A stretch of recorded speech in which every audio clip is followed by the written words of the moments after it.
Yes, yes, yes. We are back. I'm in a hotel. I'm in Philly right now. I'm in Philly doing a show tonight at the Punchline Comedy Club. But you know what it is. You know what it is. I said it on my last podcast. I said it on my last podcast that there's no way the college football playoffs can justify, the committee could justify leaving out Miami when they beat Notre Dame if they end the season with the same record. There's no way. It would be too much conflict. And yes, I know Miami gets screwed, especially by referees. We're getting screwed all the time. But in the overall picture, if Miami is 10-2, Notre Dame is 10-2, there's no way Notre Dame gets in and Miami doesn't. I said that last week. Even when we were number 18, people were like, it's over, it's over. I was like, no, they can't justify it. I don't care what, look, it goes by the eye test, and I get it, but it does not matter. We beat Notre Dame. I don't care how Notre Dame looks now. And let me tell you something, Notre Dame plays the type of football we strive at. And I guarantee you, if we were to line up against Notre Dame again today, we would win the exact same way. Because the problem with Miami, they can beat, like if you want to play bully ball, we can beat you at bully ball. The problem is other teams now, they know how we play. And we need to adapt. Notre Dame knows how we play, but there's a sense of in these programs, there's a sense of no, we're just going to beat you up. We're going to play our game no matter what, and we're not going to change who we are. And that's what Miami gets caught into. We're not going to change who we are. We're going to play what we play. And I believe Notre Dame is a type of team like that. They'll be like, hey, y'all beat us last time in the trenches. You're not going to beat us this time. And that is going to catch Notre Dame a lot of problems if we ever meet in the playoffs. But I hold strong that the same outcome, and not because I'm a homer, I just believe we got better dudes up front than them on both sides of the ball. In the trenches, we will beat them. And if you want to play that bully ball against us, that's what's going to happen once again. Now, if you want to not play the Notre Dame typical football, if you're going to come out with new plays, then that's a different story. Good on y'all. But I believe once you get into the SEC play, Miami playing an SEC team, I believe fits us better than, believe it or not, than playing these other schools. Because these other schools, like the Louisville coach, Brom, he's like, we can't beat them straight up. We're going to have to draw up all new plays. Guess what? SEC is not going to do that. They're going to feel like we're going to beat you up. And that will play right into our hands. And I think those are the type of games that Miami is built for. All right, here we go. I've already said we need ND to keep winning, and we keep winning. That's our ticket to getting in the CFP, especially if USF. So that's true. If USF makes the college football playoff, then we beat two teams in the top 12. Two teams in the top 12. There's no way they keep Miami out of these playoffs. I told you that. There is no way. Now, I didn't get to do a instant reaction of the Syracuse game. I don't have much to say about that game. I mean, the only thing I have to say about that game is it's just, you know what? I'm gonna bring Finesse Mitchell in right now. Hey, Finesse, how are you, my man? Wait, How you doing? let me Everything put you on good? stage. Yeah, hold on. There you are. There, you doing all right, man? I'm doing good, man. I'm doing well. You know, I just started a podcast. I was talking about how, and I told you this last week, and I think you might have disagreed with me when we came out 18. I go, there is no way they're going to keep Miami out the playoffs if we're 10-2 and Notre Dame is 10-2. It would cause, in the long run, it would cause too much friction. And a lot of people are like, they don't care if Miami gets screwed. It's not about Miami getting screwed. It's about if two teams are the same record at the end of the season and you beat them head to head and they both don't get in, or you pick Notre Dame over Miami, that's a problem for the whole playoff. What's your take on that? I understand that, but I also get a little confused where at this point I don't know how it works, bro. Like they're gonna be a lot of 10-2 teams. Like if Duke goes 10-1 or whatever, or 11-1, or whoever wins the ACC championship, and Virginia stays with one loss, how can you not pick Virginia? Is it like strength of schedule? Oh, yeah. It goes by head-to-head strength of schedule. So Virginia did not play the Notre Dames. Virginia did not play Florida State early in the year. Virginia did not play Florida that they thought was going to be good. Like, it didn't turn out that Miami played a stacked schedule, but it was lined up to be a stacked schedule. Gotcha. Well, I definitely feel like there's no way, if we have the same record as Notre Dame, you can even put Notre Dame in the playoffs ahead of us. You just can't. Exactly. It was mano a mano the first game of the season, and we handily beat them, where we actually took our foot off the gas. And then when it comes to Florida, USF, I mean, USF is killing it in their division, so that even makes us look even better how we handled them. I don't see I was one of the people that was like, season is over. I'm never turning on my laptop. Well, I remember I remember us talking when we were number 18, and everybody was like, it's over. There's no way we're getting in. But I always said, if we win out, we getting in, because the committee cannot justify Notre Dame over Miami when they actually played. And if USF makes it into the playoffs, that's 2 teams in the top 12 Miami beat. Right. There's no way you can keep them out. What they messed up is they jumped Notre Dame to like number 9. I said, bro, there's no way. Now you have to explain a lot. There's no way. I mean, Miami has to do its part as always. And that's a big question mark. That's a big question. Yo, NC State and Pitt and Virginia Tech. I'm not putting this Hurricane offense. I'm just giving them an any given Saturday tag, because I definitely don't recognize them from week to week. I just don't. And that's a fair statement to make. I mean, I was down at homecoming. Shout out to everybody who I ran into and saw. Kicked it with my man Ken Dorsey. Shout out to Ken Dorsey going into the Ring of Honor. Everybody was just kind of confused, man. We were in that player suite, you know where they hang out at. Yeah, of course. Watching the game. And I mean, old heads. I mean, these people look like they played with O.J. Simpson. I mean, old heads. And they're cheering, but they're also scratching their head like, what offense is this? You know, because at first, as you could tell, we started out looking like the same old Miami. Yeah, we're just letting Syracuse look like they're, Notre Dame or they're Georgia, in the first 10 minutes. It looked bleak. Here's something cool, though. I said, man, number 0 about to get a pick 6. I'm sitting up there fighting with people because he had just made a dope tackle. I said, man, that dog belongs in the league, bro. Yes. And then right after that, he gets the pick 6, and everybody looked at me, and I'm standing there like I did. And I'm like, yeah. So we go up 14-0, which makes, halftime look a little better. But they come out the second half, Michael, and they look totally like they should have been looking all season. And so it's just tough for me, bro. You know what's interesting is that it took them 27 minutes to score against Syracuse. 27 minutes. Like they scored those 2 touchdowns the last 3 minutes, and then the offense came out. What I'm hoping is, Mario hears it. All the coaches hear it from national. When national media starts saying, and when the committee starts saying, the offense is the problem. The defense is great. When you have the committee, the college football committee saying, yo, man, you got to, the offense isn't consistent. I think an element, what they're talking about this week, Dawson, Carson, they haven't had fun since the first couple of games. Because I don't know if it's pressure. I don't know if it was losing and now you don't want to lose again. But what you did see the second half of Syracuse, and who knows if it keeps up, is at least they were having fun. And when your offense has fun and they're playing loose, that's when I think Miami's at its best. And you're finding new weapons. Like to me, Pringle, like I told you, we all agree that Dawson is not the best play caller. And we all have questions about Dawson. And I said this on my podcast last week too.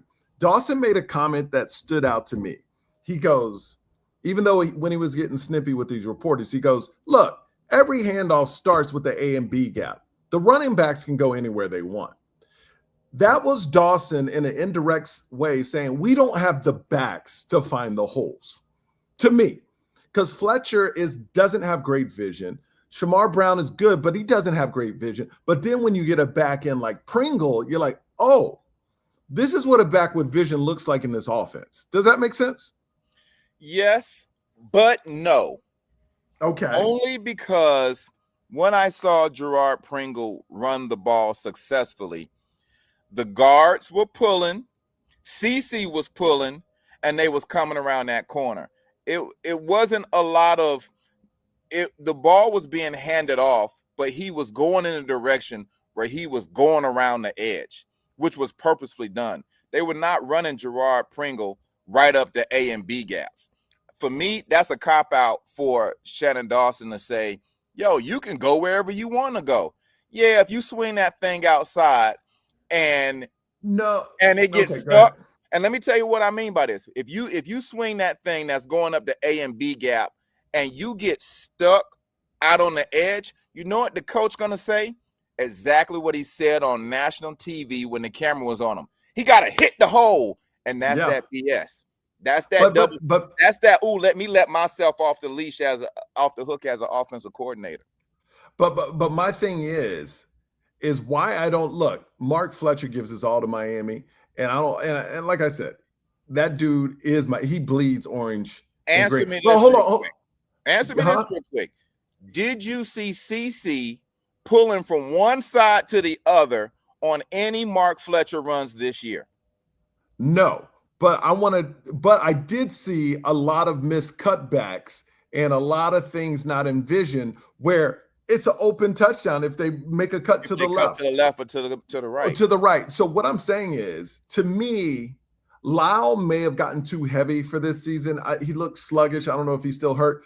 But to me, a Pringle in the background, you run him to the A and B where it's almost zone blocking. Now that's the type of kind of like what they do with the kid from Louisville, Brown. Mm-hmm. Like it's kind of a zone blocking, and then they find the hole. Miami's offensive line is that good and that big where I think that's a better scheme for a running back than just like Mario's in. We know pound, but you have those backs. But to me, a better back we've never had in a while. An elite back that has vision. We've had pounders, but we haven't had dudes that cut back on a dime. And you saw that with Gerard Pringle. You actually saw a dude find a hole, boom, hit it, and go. And that's what was so inspiring to me. I did not see Gerard Pringle go up the middle and then cut anything outside. I saw Gerard Pringle's two most successful runs go around both tackles on the same play. And on those plays, I saw guards and tackles pulling to that side. So he ran in the middle. Look at that. Not at all finesse, not all true finesse. He ran in the middle with a burst. He did. I mean, even when he ran up the middle, he was like, boom. It just looked different. You know what I mean? Okay. I'm still right, though. No. Look, I get it. I've seen countless games where if Fletcher had stuck his foot in the ground and got to the sideline on a cutting out instead of continuing to go straight forward, it would be major, it would have been a major gain. I did like the change of pace back. Kind of reminded me of Leonard Connolly back in the day. I don't know if people remember those Miami 90 scat backs. But, Pringle is special. Right. He has great speed. He has vision. I like that. But what I'm kind of just like, what we were confused about, and not only them having fun, because I'm sure somebody has mentioned this. Okay, you might want to save some of these trick plays or where were these trick plays when you had critical 4th down and 1 in crucial games where we shouldn't even have 2 losses, but you couldn't get the 1st down because you had no creativity. And either you're on the sideline saying they got to hit the hole or nothing's your fault because in the press conference, you're going to say, what would you have me do? Well, we just saw a week of preparation where it looks like the offense not only got to the outside in the running game, but you look like you had some creativity with the play calling. So that's why we were kind of sitting up there like, who are we offensively? I put it like this. I like to put things in layman's terms as far as not about football. Everybody has been in their past in a relationship where you keep trying to make it work, and no matter what you do, it's not going to work. And finally, when you get out, you talk to the person and go, I can't believe I was in this terrible relationship. That's the offensive not being creative. To me, it's like you trying to make run up the middle work. 4th and 1s. Now you haven't got like 6 4th and 1s this year. And now you're like, all right, look, we thought we had the line, but when they got 9 or 11 people in the box, guess what? We can't do that anymore. I don't care if it's pound. And sometimes it just like, bro, that was ego. That was all that was ego. That ego, was like, bro. Oh, we're believing the hype. We're on TV every day, and all we hear is we got the most complete team. Oh, we got maulers up front. We're going to wear them down by the time we get to the 4th quarter. Yeah, right. But if you run those same plays, I mean, you only really got a week if you're doing it the right way to prepare for the next opponent. So what are they going to do? Watch the next 2 games, the last 2 games, and look at your most successful plays. If all you're showing them is up the middle and you set up that way, of course, they're going to load the box. So why do you think Arnaz Cooper and Brockemeyer and McCoy are stronger than some of the best defensive tackles all over the country that got old man strength that didn't get to these top programs because they only had so many spots? But, Louisville had grown men on their D-line. Yeah. And SMU didn't even have one of their best D tackles playing, but they were prepared because they loaded the box. And here's a major difference. I'm so glad to get back on this podcast with you. Yeah. This is why I miss Cam. Cam wouldn't run that BS. Cam would change that. He would look and see what's going on and say, I'm about to hit so-and-so in the flat, or we're about to do a quick slant. But he would not just call the play. And I think that's a huge difference between Beck, who gets on the thing and says, I was just running the play that was called. Man, these press conferences are getting sad, bro. These post-game press conferences were sad. But that's the difference. You're right. That's the difference. Because we're actually calling an audible was the difference. Well, because you're actually seeing Dawson's calls versus Dawson's calls being changed by Cam. Mm-hmm. So I don't know how many times we saw in the press conference Dawson go when Cam was quarterback. Man, I didn't call that play. That was all Cam. He made that happen. And so then got snippy when somebody said, yeah, but Cam was changing a lot of your plays. Then he was like, wait a minute. You know what I mean? But that's what we're saying. I think we've all had questions about Dawson the last 3 years. He had Cam to cover it up last year. But I do believe this. I do believe now they're at a point where pound doesn't work. I think even Mario's convinced of that. And now it's just like, you got 3 games left. What do you got to lose? Honestly, if you lose another game and go 9-3, it's not going to be a success, right? So even if you go, like, if you don't make the playoffs this year, it's not a success. So if I'm Mario, keep the same structure, but man, call your plays, shoot your shots, because this is the time to do it.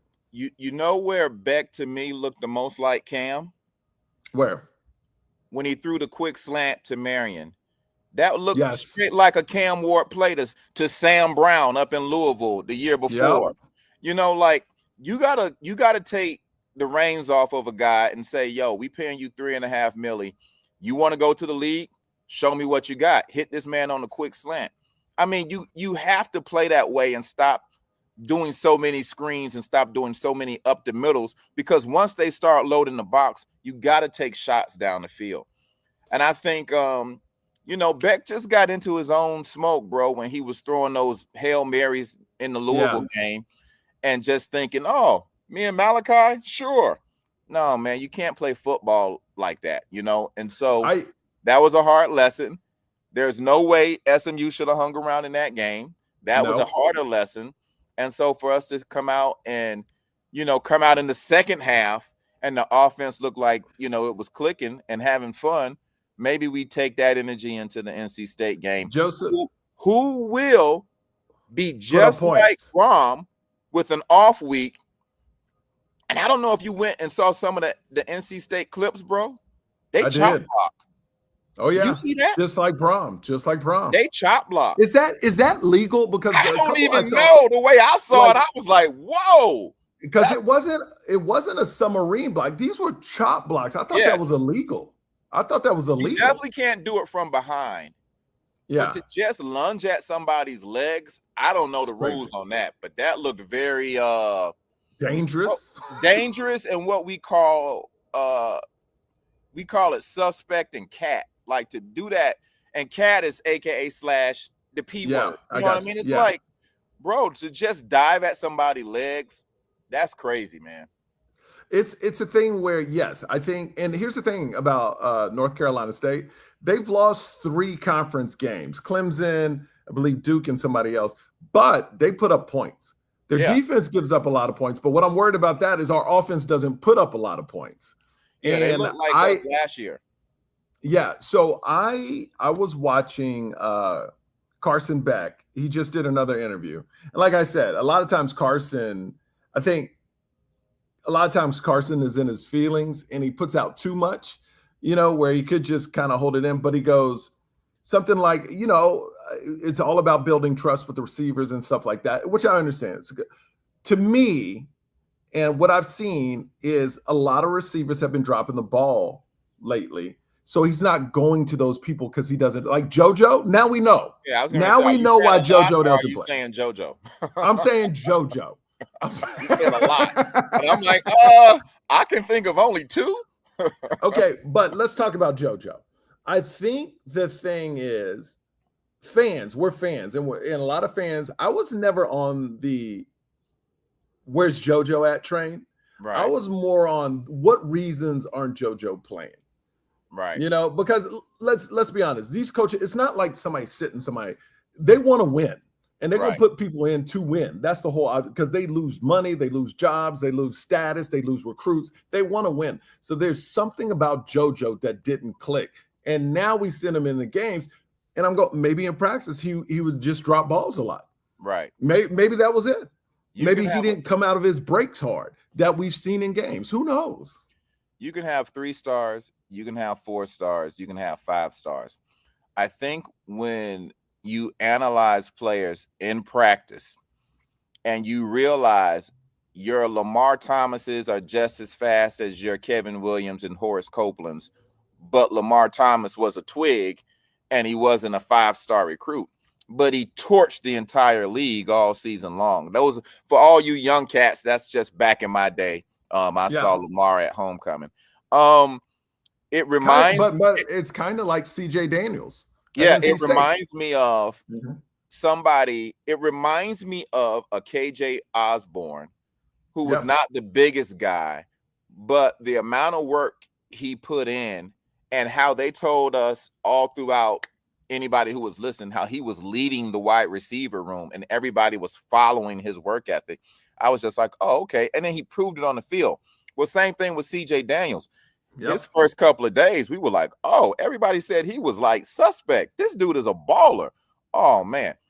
So I wasn't, after the first 3 games, Notre Dame, Florida, and USF, I wasn't, where's JoJo? I'm like, JoJo better earn his spot, because clearly we're winning games, beating top 20 teams. And not only that, bro, with the emergence of Malachi Toney balling the way he is, Ray Joseph can't touch the field. Yeah. Carr can't touch the field. We just started spelling him with Tony Johnson, but now he's hurt. And now we see Upshaw on the field. And guess what? Upshaw looked just as good as Tony. Yeah. And looks better than JoJo. So to me, when you start giving Keyshawn, I don't know if his name is Keyshawn, but his last name is Moore, the tall guy. Oh, Joshua Moore. I think he's a beast too. Joshua Moore and Upshaw and all the freshmen some burn and they produce. You mean to tell me you want to? We still saying where's Joe? Hey, I think JoJo is great, but you got to prove it on the field. And him and Lofton has been kind of 50-50 along with Beck when it comes to offensive play. So we got a comment from Brandon Brock 79. It says Nick Saban said it on College Game Day. He said it's important for a head coach to be willing to evolve and let coordinators coordinate. And that's where Mario is right now. It's kind of like hire if you're a manager, because look, Mario's known as a CEO. If you don't coach a position or you don't coach a side of the ball, you need the best offensive and defensive coordinator you can find. I have no problem with Heatherman. I think sometimes teams run too much on us. Just all of a sudden they'll get like 100 yards in a drive. All of a sudden it's just they're running everywhere. But I love Heatherman. He needs a coordinator to that level, or because I don't think Mario calls the plays. Everybody says Mario.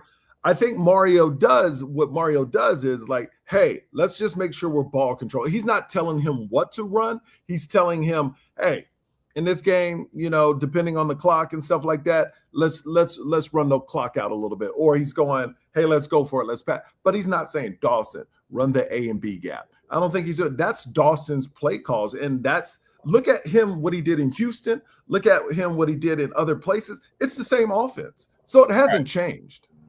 If you're an offensive coordinator, head coach, like in the pros, you often see a lot of head coaches with that are also play callers with their little laminate sheet. Yep.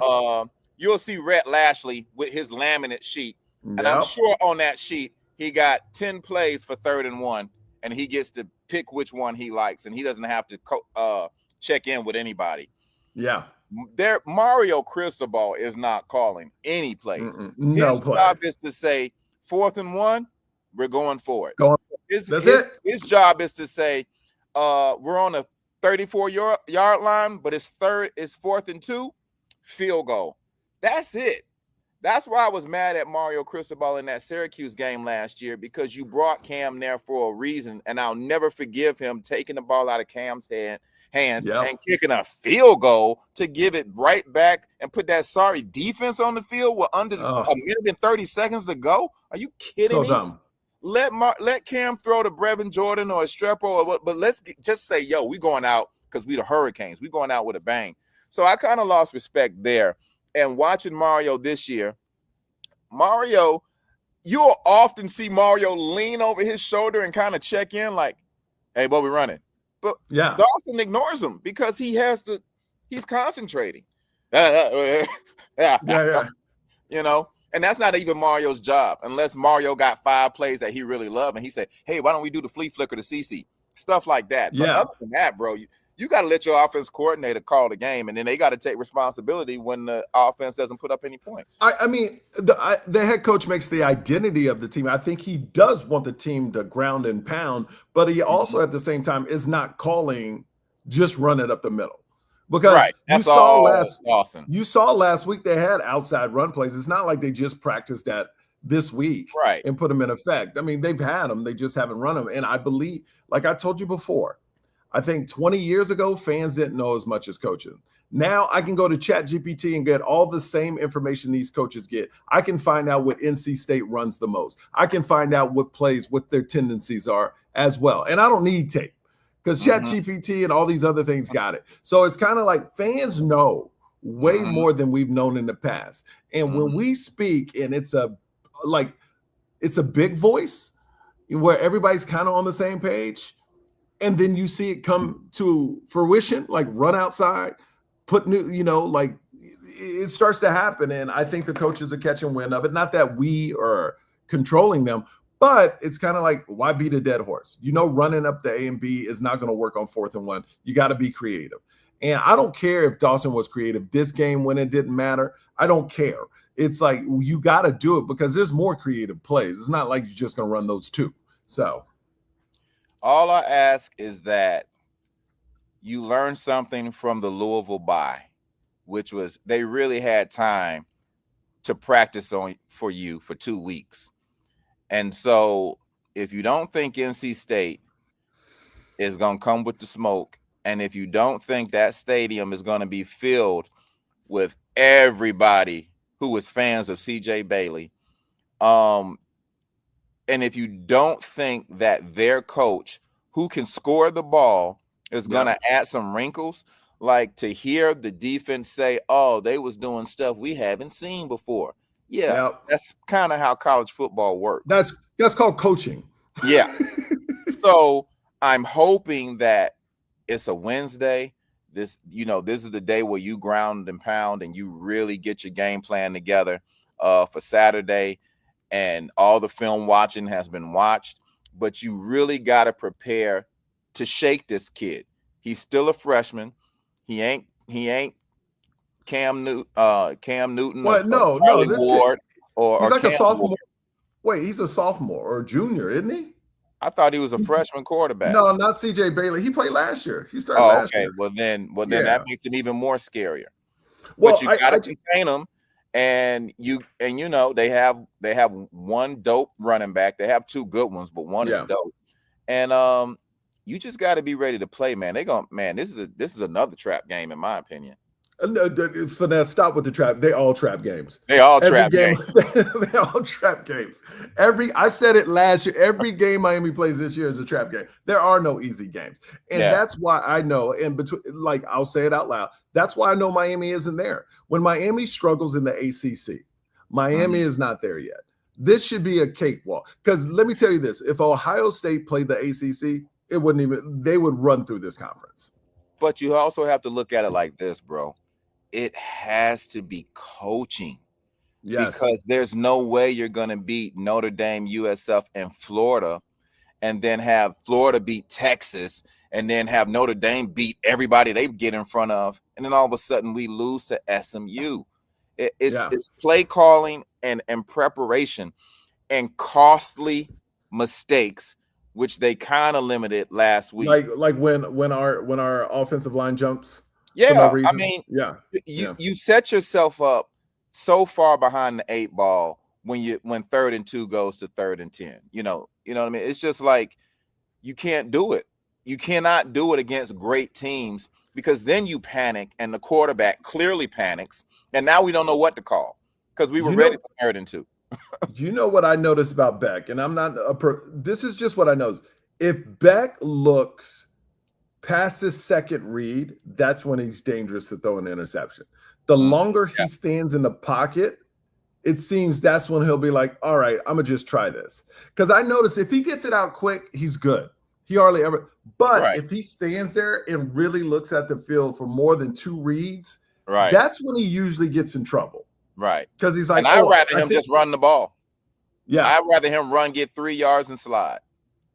Because if you're unsure, then bro, that interception against Syracuse, where it was pass interference, he threw it directly to the Syracuse dude. Oh yeah, he sure did. We were sitting up there like, that guy, our guy was not only on the ground way before you threw that ball, but you threw the ball directly to the Syracuse dude.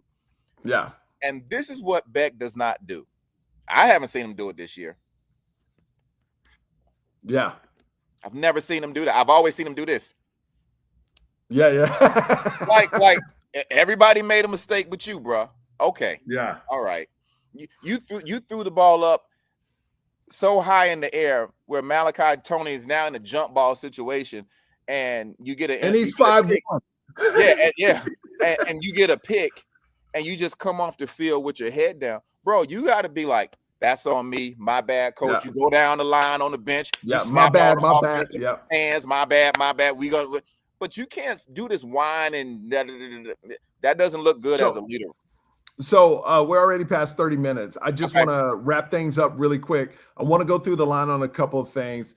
A lot of rumors are out there, and we can't confirm or deny, but Keontae Scott may be out. Ooh. Yeah. Ooh. That's a rumor that we're hearing. Out, bro. I just saw him partying after the game. Okay. I mean, I saw him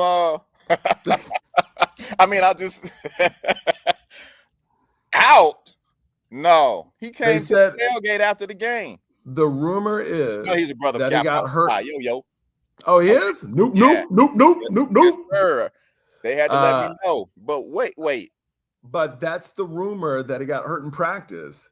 And he is out. Nobody knows how long. But then the other side, I've heard rumors where people saying, no, I know the family. He's all good. See, okay, here we go. I heard Scott was going to be okay. Something happened though, unless somebody's really good at starting rumors. Okay. So the other thing I want to talk about, if you have any information about Keontae Scott, but really leave it in the comments. The other thing is Lofton. What Okay. happened to Lofton? Do you think that's coaching, or do you think that's just Lofton not being as good as the hype, because he was killing it in practice? Like, do you think the offense kind of went away from him, and or Carson Beck doesn't trust him? What do you think it is? I think Lofton is I think we have underutilized him to the point where he has lost his mojo. And I think sometimes when you are a priority, when you're like the second read of a quarterback, you just stay ready. You stay engaged. Your hands stay up. You blocking like Malachi Tony. You know, bro, I saw Malachi Tony blocking. I really paid attention to him block. That bro is a beast, bro. Yeah. Like, he gets up in your grill, plants his feet, and you will not get off his block. I'm really impressed with him.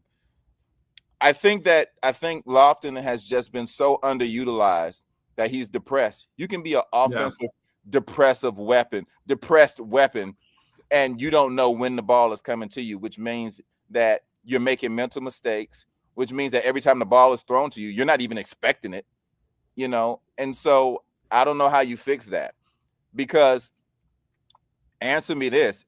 I mean, I don't know what we're paying Bowman, but that young man is not swift of feet, and he's not a good blocker. Well, he's not a good run blocker. He's an elite pass blocker. Like at least by PFF. What is he's a an pass elite blocker? Pass protection. Pass protection. He's he's an elite pass protector, but he's not an elite run blocker, which is two different skills. I've seen plays that his man literally runs around him and makes the play. Well, that was Brom. Brom is the one that Brom was the one that, let's just put our strongest dude over the center and blow him back. And that's what other teams have been doing. So this, like I said, this is allegedly, this is from a Comics on Kane person that watches the podcast. Martin Yucatan says, he's talking about Keontae Scott. He hurt his toe at practice and had a precautionary boot on. Didn't have it at class today, and he spoke to someone saying he was fine. Maybe a smoke shield. Okay, I just hit him up, and I'm gonna see if he answered me back. Okay. But bro, did you know Ken Dorsey was 6'9"? No, he's literally like 6'5", 6'6". How? And you're pretty tall too. I'm pretty tall. Let me real quick. I'm just about to find the picture because I know it's right here. But I looked in the hallway and I was like, is that Ken Dorsey? It was like, yeah, that's Ken Dorsey. And I'm like, holy crap. Well, this is just him. This is him towering over me, bro. I'm a tall guy. Well, he looks like 6'5" right there, or 6'4". And he still looks like he's in good shape, man. Oh, yeah, man. He was in good shape, great spirits. They said he works for Dallas or something. Okay. Yeah. So you know me. I was just like, yeah. So if I take Shannon Dawson out. Yeah, right. I'm just saying. Right. You know, if we got the money. Clearly, we spending $300 million on a building, and we got all the. I don't know, but so real quick, a comment says the one thing I did love, and I wanted when they put Malachi in Wildcat, that was fun to see right there. Yes, they only did it once, but that was great to see. And I feel like with these last 3 games, I really feel like Shannon Dawson, if he continues from the Syracuse game, what do you have to lose, bro? Like you just said at the beginning of the show, have fun, beat the Miami Hurricanes. You got Ferraris at every position, but if you keep running the Ferrari straight up the garage and parking, it's so boring. It's boring, man. And that's why you have Lofton bored out of his mind and not ready when they throw him the ball. I saw on that second when Lofton got a first down or whatever in the Syracuse game, and he did this. Yeah, I don't know if you saw that play. He was like an 8-yard catch. That dude Upshaw was on the right side by himself. Yeah, And I said, man, if Beck just had the vision. I mean, I know we want to get certain people some touches, but when I say Upshaw, I don't know where the cornerback, I don't know where he went. I don't know if he was on the field, but Upshaw was over there like this by himself. And I was like, oh, that would have been an easy score. I think we're in good hands. I think we're in good hands receiver-wise, bro. So they say Dorsey is a receiver coach at Dallas. All right, let's wrap this up. Give me your prediction. NC State versus Miami. Miami victory. We win by 2 scores. I don't know if that's a touchdown and a field goal. I don't know if that's 2 field goals. I don't know if that's 2 touchdowns. You got to give me a score, man. Come on now. Let's go with 24-13. Okay. Here's my take. If Miami doesn't score more than 24 points, they lose. I will say at the lowest end, North Carolina State will score 28 points at the lowest. Woo! That's a lot. At the lowest. No. They score points. Wait. A dual threat quarterback. Wait, that would mean our defense isn't even on the field, bro. They're not scoring 28 points. I'll bet you on that. They're not scoring 28 points against us in Hard Rock. Okay. I'm going to say for Miami to win this game, they have to put up 38 points, 42 points. And I think they possibly, like this game, this one's so hard to call because I think North Carolina State will score. But you're right. I will go Miami 35, NC State 24. That sounds okay. I definitely think NC State can score the ball, but they're not putting up almost 30 points on the U. I think the defense is locked in. SMU put up 26. SMU put up 26 because of interceptions and because of boring play calling and putting our defense back on the field. And you have to factor in the Rhett Lashley effect. I don't think this head coach is Rhett Lashley when it comes to play calling, or the Louisville dude when it comes to play calling. Okay. But I do think they have offensive weapons. They're very balanced on offense, and I think they look like us on defense. So I predict if Shannon Dawson has a great game, not even a player, if Shannon Dawson has a great game, you see me laughing. We will get to 30 points, and they should be somewhere by under 20 points, bro.